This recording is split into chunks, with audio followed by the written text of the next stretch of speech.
4. U.S. relations with India and Pakistan continued. India is often portrayed in U.S. media as a rising global power, major economy, and strategic U.S. ally, especially in countering China. A democratic nation with shared interests in technology, defense, and trade. Pakistan, on the other hand, is often framed through security concerns, including its role in Afghanistan, its ties to militant groups, and internal instability.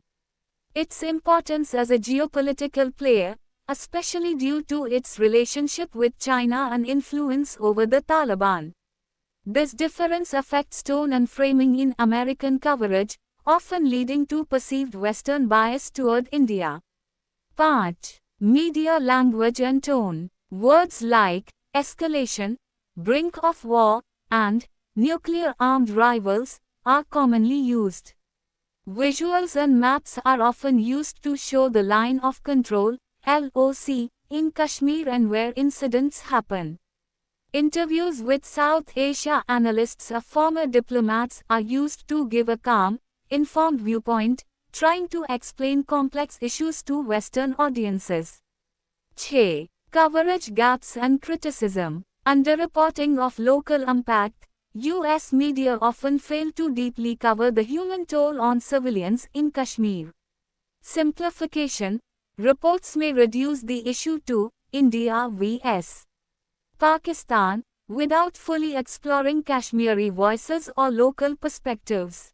Sensationalism. During crises, headlines can be alarmist, e.g., nuclear war threat, which some critics say adds to panic. 7. How networks differ. CNN and MSNBC usually emphasize diplomacy and geopolitical implications. Fox News tends to view the conflict through the lens of terrorism and U.S. security interests. Publications like the New York Times and Washington Post offer more detailed articles with historical background, while TV segments are often shorter and more dramatic. Here's a more detailed breakdown of how U.S. newscasters and media discuss India-Pakistan conflicts, especially during flare-ups like the 2016 Uri attack or the 2019 Pulwama Balakot crisis. 8. Historical context. Background reporting. U.S. media often start coverage with a quick history of partition, 1947, and the Kashmir conflict, explaining why tensions remain high. They mention the three wars, 1947, 1965, 1971, and the Kargil conflict, 1999, framing current tensions within this context. Though diplomatic and military analysis focus on escalation risks, newscasters frequently emphasize the danger of miscalculation between two nuclear powers. Statements from U.S. officials. Reports include comments from the White House, State Department, or Pentagon urging restraint. International mediation. Media highlight if the U.S., UN, or other nations step in diplomatically. 3. Coverage during specific events. Example 2019 Pulwama Balakot airstrikes. U.S. media like CNN, NET, Washington Post reported the suicide bombing in Pulwama and India's retaliatory airstrikes in Balakot. Focus was on the risk of war and global reaction, especially how both India and Pakistan portrayed the event differently. Some coverage scrutinized Pakistan's alleged support for Jaish-e-Mohammed, while others showed skepticism about the effectiveness of India's airstrikes. Certainly, here's more depth on how U.S. newscasters and major media outlets typically approach the India-Pakistan conflict, especially during crises. 4. U.S. relations with India and Pakistan continued.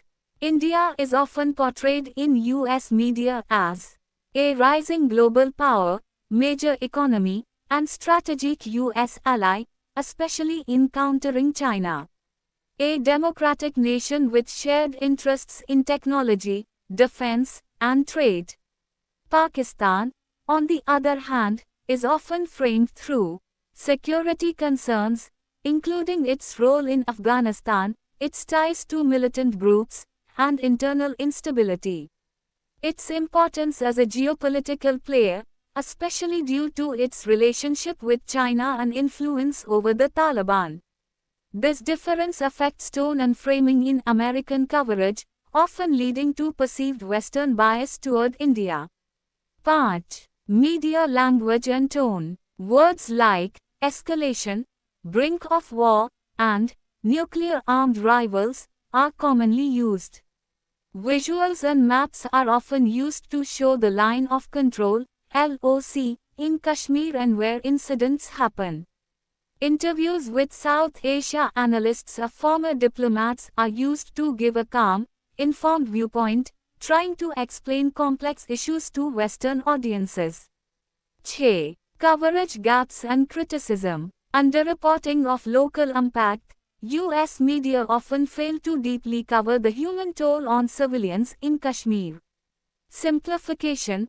Reports may reduce the issue to India vs.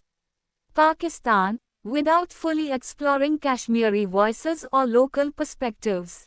Sensationalism. During crises, headlines can be alarmist, e.g., nuclear war threat, which some critics say adds to panic. 7.